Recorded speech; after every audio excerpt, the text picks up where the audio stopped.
Mesdames, Messieurs, bonjour. Quotient politique démarre. À la une de l'actualité cette semaine, il faut sauver les zones du bassin du lac Tchad touchées par Boko Haram.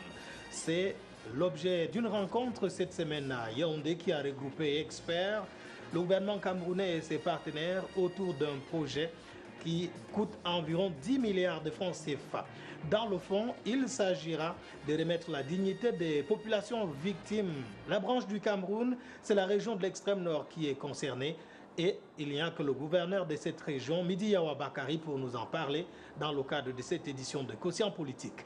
Mesdames, Messieurs, prenez votre confort d'écoute. La suite dans quelques instants.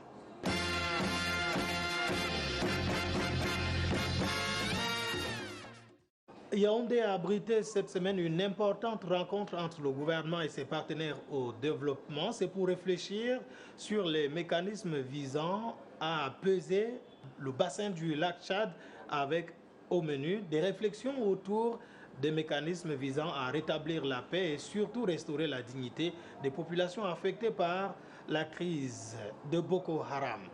Eh bien, il y a au menu 10 milliards de francs CFA. Comment et de quoi surtout est fait le lendemain des populations de l'extrême nord? Bonne nouvelle, synthèse avec Franck Evina. Boko Haram a sémé la terreur à Limani, Ouaza, Blangwa, Moskota et Amchide, des localités cibles primordiales de la Facilité régionale de stabilisation du bassin du lac Tchad, implémentée par le Programme des Nations Unies pour le développement. Sur ces images, projetées pendant cette réunion du comité de pilotage, le retour progressif à la normale dans ces zones sinistrées. Un regain de stabilité renforcé par des activités de relance économique, la construction des infrastructures publiques et la fourniture des services sociaux de base. Je voudrais par exemple citer la réouverture du corridor entre le Nigeria et le Cameroun à travers Amchide et Banki, où aujourd'hui le petit commerce local a repris.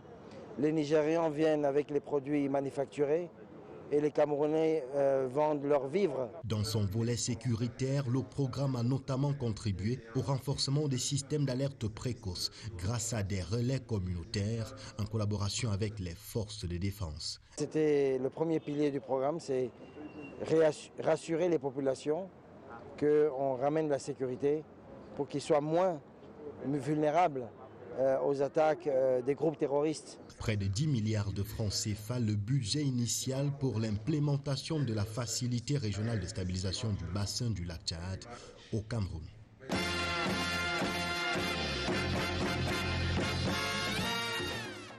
Avec nous pour parler de ces bonnes nouvelles qui permettent à l'extrême nord de se reconstruire après les affres de Boko Haram, le gouverneur de cette région, Midi Yawa Bakari, bonjour. Bonjour. Alors, monsieur le gouverneur, comment se portent les localités comme Amchide dans le Mayo-Sava, Blangwa dans le Logone et Chari, des localités qui sont de temps à autre sous l'effet des attaques sporadiques de Boko Haram? Merci pour cette occasion que vous nous donnez. La région de l'extrême nord, il faut le dire, d'entrée de jeu est calme et sereine. Parce que ce n'est un secret pour personne. Nous venons à peine de sortir du mois de Ramadan, le mois de piété. C'est généralement pendant ces mois que Boko Haram intensifie ses actes barbares, qui commet ses forfaits. Et nous venons de traverser un mois sans qu'une attaque kamikaze n'ait été perpétrée.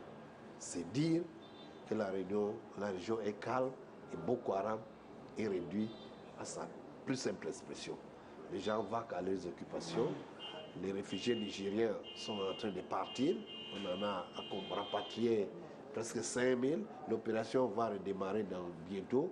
Les déplacés internes, quant à eux, regagnent leur terroir progressivement. Les écoles ont été réouvertes, les dispensaires, les activités économiques entre le Tchad et le Nigeria s'en portent bien. À preuve, la douane et les recettes douanières sont parties du simple au double.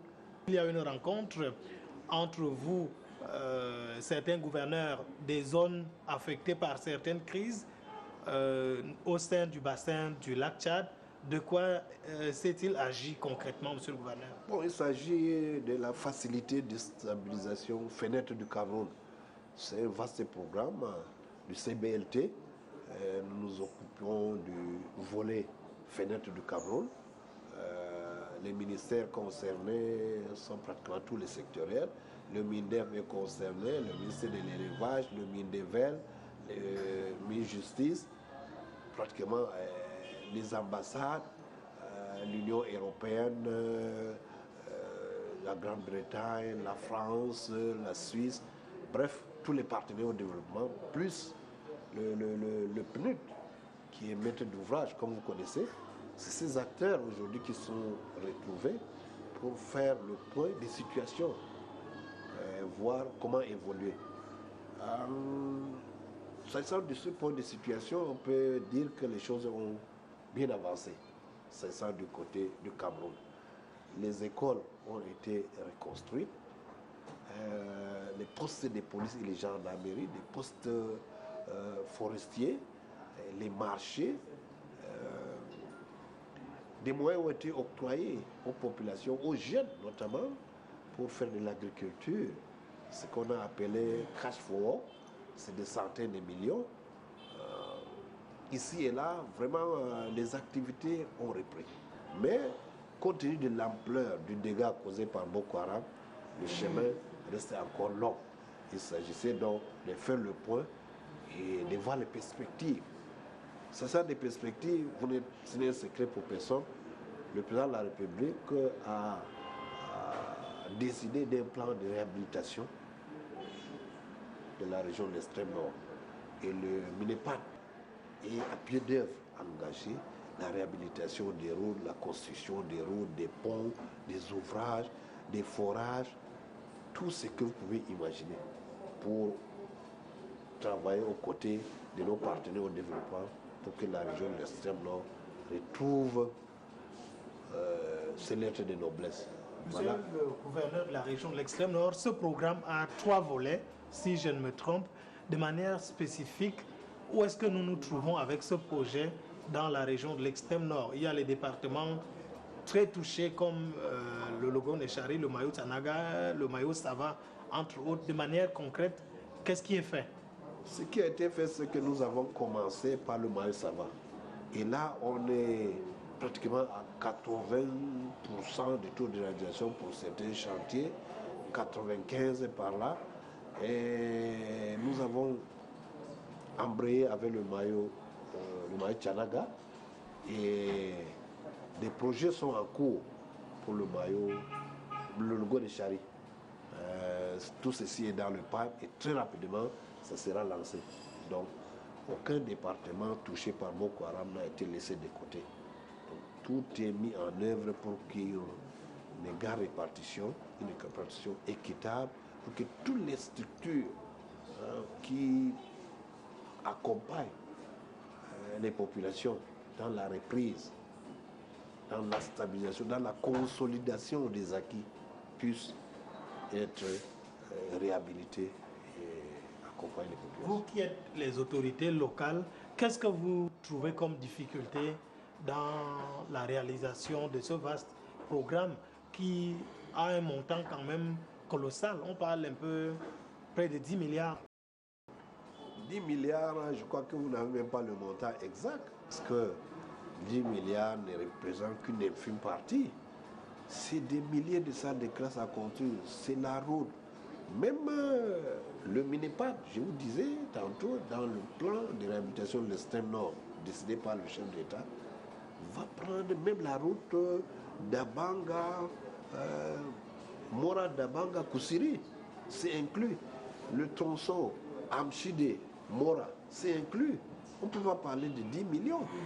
Les salles de classe, les établissements scolaires, les dispensaires, l'accompagnement des populations et même le retour de ces populations vers leur zone d'origine nécessite quand même un minimum. C'est donc difficile. Quelles sont les difficultés que vous rencontrez? Les difficultés sont nombreuses. Il va falloir d'abord évaluer, faire l'état des lieux, savoir par quel bout commencer.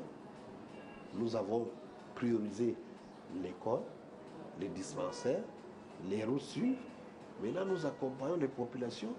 Les jeunes qui n'ont pratiquement rien à faire ont été entraînés à travailler la terre. Des moyens colossaux leur ont été donnés. Donc, c'est un vaste programme, mais ça va aller de manière générale, globale. On ne peut pas laisser un pan de ces programmes. Vous savez, les jeunes dont je parlais tantôt, c'est eux qui ont été rejoindre la secte Boko Haram. Il va falloir très rapidement les désolidariser, leur trouver quelque chose pour qu'eux-mêmes deviennent autonomes et qu'ils deviennent utiles, qu'ils construisent, qu'ils apportent leur contribution à l'éducation de la nation, telle qu'indiquée par le chef de l'État. Donc, je crois que le seul fait de désolidariser ces jeunes de la secte Boko Haram fera que la guerre sera finie et leur apport est déjà visible, perceptible dans l'agriculture. Vous allez à l'extrême nord, les tomates, les pastèques et autres, c'est l'extrême nord, l'arachide, l'oignon, c'est l'extrême nord qui ravitaille le Grand Sud et même les pays voisins qui sont le Gabon, la Guinée équatoriale, le Tchad. Tout ça, c'est le fait de ces jeunes. Déjà, le MINJEC était déjà très avancé. Le PNUD est venu appuyer. L'État, le chef d'État a demandé que tous les départements ministériels, tous les secteurs, que chacun prévoit un pan qui va s'occuper de ces jeunes, que ce soit l'agriculture, l'élevage, le petit métier. Et ce ne serait pas superflu de rappeler qu'il y a un centre DDR. Et les gens, ceux qui avaient rejoint les rangs de Boko Haram reviennent en masse. Et tout ceci, nous veillons au gré. Chaque jour, nous descendons. Des vastes terrains, hectares, ont été mis à leur disposition.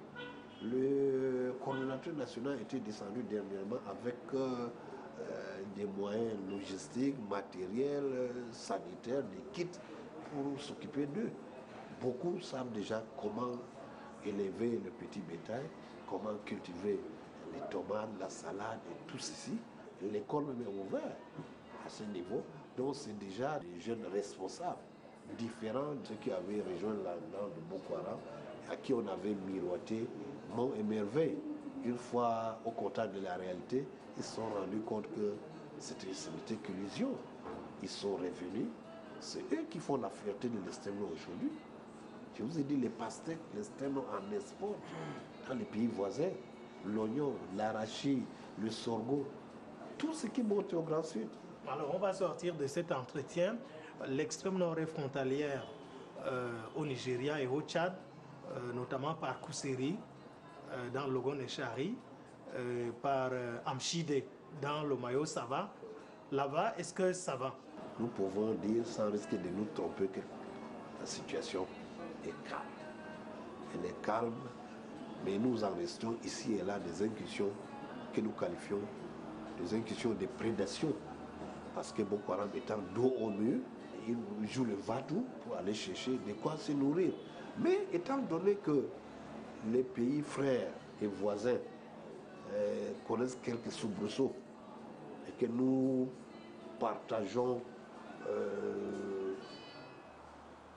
beaucoup de choses avec eux, et tant qu'un frère est malade, tant qu'un frère a quelques soucis, nous ne pouvons pas nous estimer heureux. Nous devrons donc nous mobiliser comme par le passé pour accompagner, pour que la zone soit assainie. Vous savez très bien que Boko Haram prend sa racine au Nigeria. Ici, ce n'est que des excroissances. Et tant qu'on n'a pas élagué, coupé les racines à la souche, on ne peut pas prétendre qu'on a fini avec Boko Haram. Et c'est pour cela que la force multinationale a été mise sur pied.